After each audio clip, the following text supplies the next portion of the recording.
Hi there. Today we're going to talk about motives, and we'll use that opening phrase from For All the Saints to talk about how to transform a motive from one state to another. Let's get started.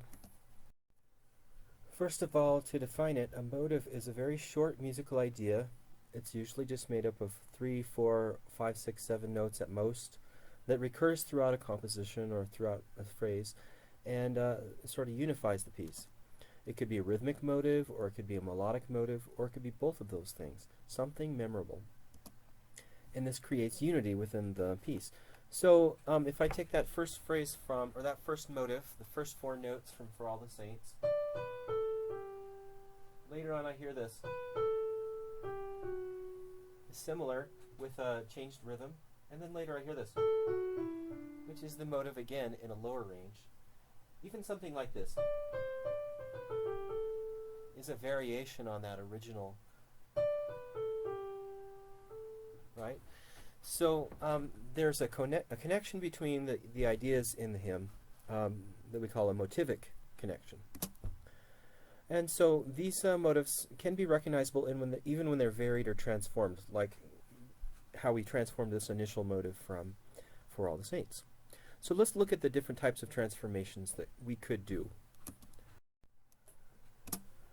The first thing is you can just take your motive and repeat it. Very simple. Then you can transpose it. There's 2 ways you could do this. You could transpose it exactly to another key. And then this. Right.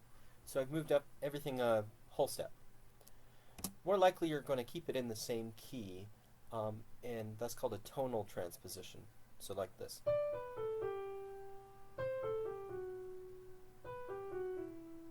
Something like that. Or some of the intervals are not exactly the same as the original, like a major third will be changed to a minor third because you're keeping it in the same key signature. Now a sequence is when you take a series of those transpositions and do it in the same direction, like this.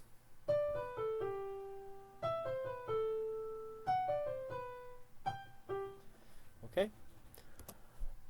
So it's going to immediately restate the motive higher or lower, and there's going to be 2 to 4 segments going in the same direction. Often they'll be moving by the same interval. In my case, I was moving it up a step every time. Another thing you could do with your motive is imitate it in another voice or another instrument, like this. Or you could take one of the intervals and expand it. So that's intervallic expansion. So I could take that initial leap and make it bigger. And then, so each time it was expanding, the leap in that. And if I could also take that leap and make it smaller. I could contract it from 2, right? The other transformation is to invert it. That means to turn it upside down like it was in a mirror. So instead of, it becomes. So before it went down a third, then 2 steps. That time I took it up a third and 2 steps. It's inverted. Retrograde is to do it backwards. So instead of, I just start at the end and go the other way. Retrograde. Now retrograde inversion is to do it backwards and upside down, like this. Okay, you start on the same note, but then you do it the other direction, and everything's upside down and backwards. Now, if you only wanted to keep the rhythmic part of the motive and not worry about the pitch shape, then you could do that too.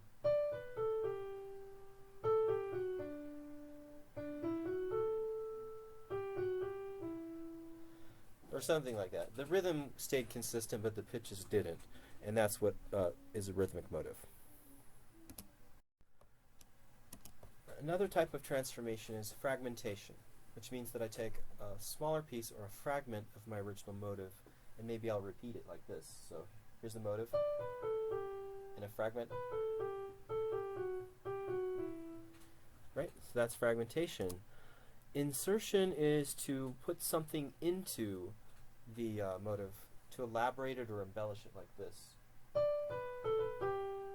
Or even this, where I added some passing tones and neighbor tones. So I've embellished it, putting notes inside of it.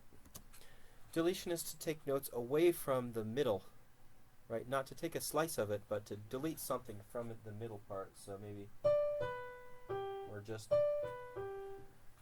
that's a deletion.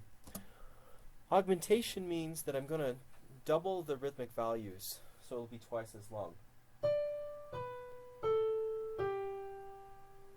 Okay, and diminution is twice as short.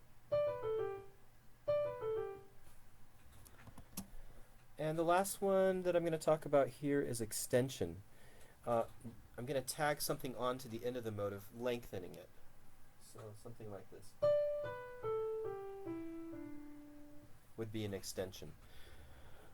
There's other things you could do with motives, but those are some of the techniques that composers use to mess around with motivic connections and make variations on ideas.